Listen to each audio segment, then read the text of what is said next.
I'd like to do a reading from my memoirs, and this is back in when I took a trip with Wilderness Inquiry.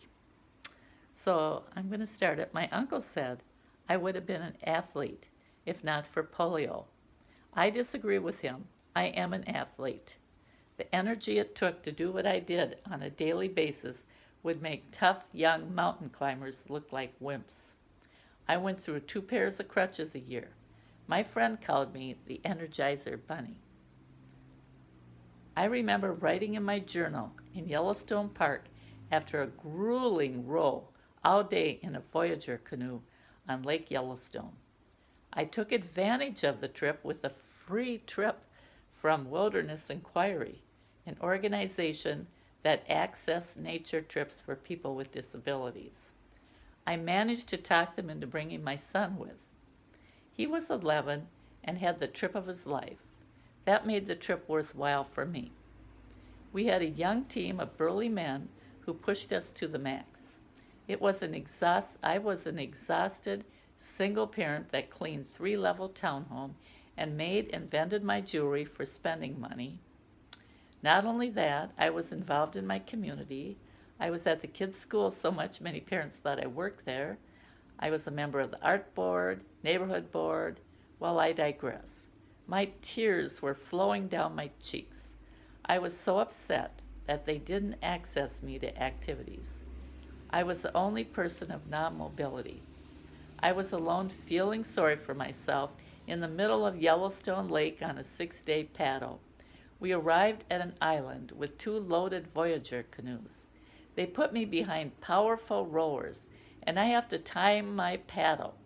I look up at an eagle and clink, I hit his paddle. I had to synchronize my paddle every other paddle. I did not have the strength to paddle like the young volunteer. So we have a layover after 3 days on Yellowstone.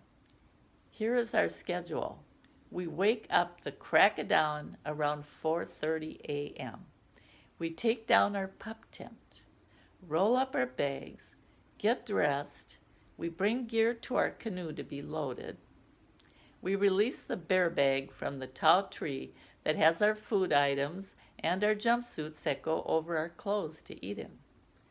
We have a very good vegan breakfast. Could be hunger was a good sauce. Best food ever. The meals were the highlight of our day. We take off our jumpsuits and load them in the bear bag. Go to the bathroom, which is a path far from our tents that we dug a hole in the ground. They did accommodate a toilet seat for me. Thank goodness. I betcha everyone enjoyed a nice sit, too. Like the automatic doors, curb cuts, and beach mat, we make life easier for our mobility community. Thank you. We had a system to hang the teepee on a branch if it was not being used. Loud noises unsettled you in the woods around you. Believe me, you didn't do your crossword puzzles there. There were bears in them there woods. I saw moose, and they made noise. The first island we paddled up to, we met a ranger wearing his Smokey the Bear hat. He let us know that bears have been spotted on our island and be careful. Well, that night I used my toilet, terrified by the animal noise. I shoveled the dirt quickly and almost forgot the teepee to hang out. I can move on my crutches. Ha! Well, back to me having a day off from the constant moving from island to island, unpacking everything, trimming our tent, preparing meals, crawling into our pup tent in a fitful sleep because of all the snoring. Woke up at an ungodly hour to pack up and do it over again.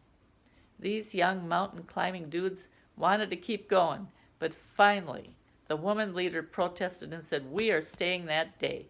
Well, here I am, alone, everybody climbing a cliff together. Between my flowing tears of exhaustion, I saw Bugs Bunny. Well, hi, Bugs. My day suddenly was full of wonder, and I couldn't believe Bugs Bunny was a real rabbit. It was a tall, skinny hare with the gray and white markings. Yeah, what's up, Doc? I said to him. Ha ha. I wondered how he managed to stay alive with overpopulation of eagles there. No other animal existed that I was aware of. He was big. They ate everything. I did not see or hear other birds. No squirrels or chipmunks. Possibly swimming to an island is not their thing.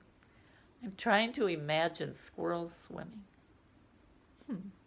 Well, I'm delighted to see bugs hop into my world, and I thought if he can survive, I can survive these idiots that thought they were so tough. Yeah, they would be reduced to baby men living in my life as a single parent on low income and raising teenagers on crutches. As I was trying to concentrate and timing my paddling, I saw a pontoon with seniors going by us. Oh, how I wanted to be with them, sipping a fruity drink with an umbrella. What kind of trip is this? Kill the handicap? I'm not a spring chicken anymore. I'm 40 plus years old, for Christ's sakes. We had to complete a tip test before we boarded the canoes. Yep, we had to jump into the extreme cold water and come back up. Naturally, there was no fire or heat source to recover. It was the worst experience. Why didn't we do the test at a warm pool? I did not see the logic in this for people with disabilities. I was no spring chicken. Boy, what one goes through for free travel and adventure. Thank goodness I survived it. So glad I didn't catch a cold. Creative ways to eliminate the handicap, perhaps? We did have moments of fun.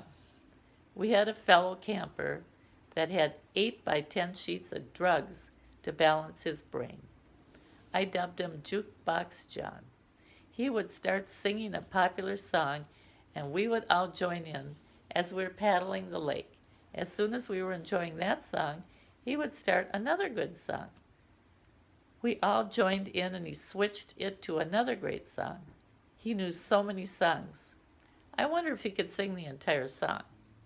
Another character on our trip was Duke. He could not see. I hesitate using the word blind.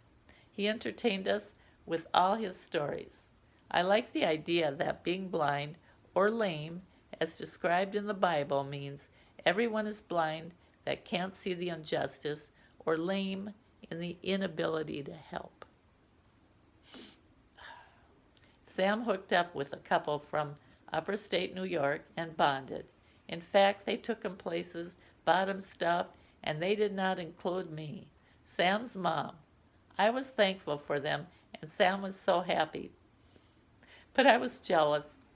What you don't go through to help your kids. Sam was a trooper. He helped a lot, put up our tent. He earned a fun vacation. I wrote about bugs in my journal and my discovery about why I thought we snore. You wouldn't believe the snoring I heard. All the cartoon snores are actually true, like Bugs Bunny. The whistles, the jackhammers, the growls. Snores may ward off other species, like bears or big cats. Eventually one gets used to them. I know, I added to the cacophony because I snore too, according to my family. My one sister hit me in the middle of the night to wake me up to tell me I'm snoring. Well, what can one do? Don't fall asleep? Also, I shared a hotel room with friends, and one of them was sleeping on the floor when I woke up, giving me the evil eye that day. Some people are restless sleepers. My husband is one. But they will be happy sleeping next to us camping in a tent with lions and tigers and bears, oh my. That's for sure. Our last day paddling, and of course it rained cats and dogs. I didn't mind because this was the last day paddling. Well, we made it back to the main park. The rain subsided enough for our tents to be set up. I love our female leader. She suggested eating out at the park's restaurant. I didn't care that I was broke. I would write a check and eat ramen for a couple of days. We had such a fun night out. Our meals were paid for. We went back to our campsite in Yellowstone Park and crowded into our tents. I woke up to the loudest blast of horns and I peeked out my little pup tent and I saw these extremely tall, horned-hoofed animals slowly walking through, bellowing. Elk. Jeepers, you'd think a city was loud. Well, it was still dark and roused us out of slumber, and we packed up early. An elk alarm is very effective. I wish I had one for my kids at school. On our way to explore Old Faithful and the geysers, I didn't have a wheelchair that worked. There was no footplate on the one they brought for me. I was limited on walking around the beautiful geyser park. Sam took off with the group and toured the big park in volcanic activity. I wish I would have been able to go with my son. This is supposed to be a trip for people with disabilities. I could have went with them to see the geysers. Now that I look back, I don't think these mountain guys wanted to bother bringing me along. Possibly they forgot the footplate. How irritating. We could have figured out a footplate, a belt between the bars. I had low self-esteem, and I'm sure it was my fault telling them, please don't worry, I'm fine. I don't need to see the beautiful park with the rest of them. While exploring on my own, I ordered a mocha from the espresso coffee shop in the park building. I discovered that a person could live at the park for free if they volunteered. The person at the coffee shop told me she lived there for the summer and was paid a small amount for an hour and could keep her tips. I tipped her $1 that day. I really hoped I could swing that for the following year. Didn't happen, but now that I write this, I realize I never let an opportunity go for travel on a tight budget. Free is my budget. Yellowstone was breathtaking. My memory jar is filled with such a wonder. Driving in a van with fellow campers, winding through the Sawtooth mountain range, seeing the Grand Canyon, and stopped for an hour because a buffalo herd passed by. Wild and magnificent, they were terrifying up close. Some were fighting and babies followed Mama Buffalo. Luckily, they did not attack us, hundreds of them coming from the bottom of the gully to our road and over it. I was so proud to be an American and seeing this national treasure, Yellowstone Park. If it wasn't for the elk waking us up early, we would have missed this huge buffalo herd. I am a fellow four-legged hoofer, digging in with my crutches and identified with them. I was even called a buffalo by my first husband on my wedding day when my perm was too tight and I had a curly head of hair. My hair was extremely thick and was naturally curly. My sister just started out at hair school. Luckily, she fixed it so I looked good in my photos. My hair always looks good thanks to her.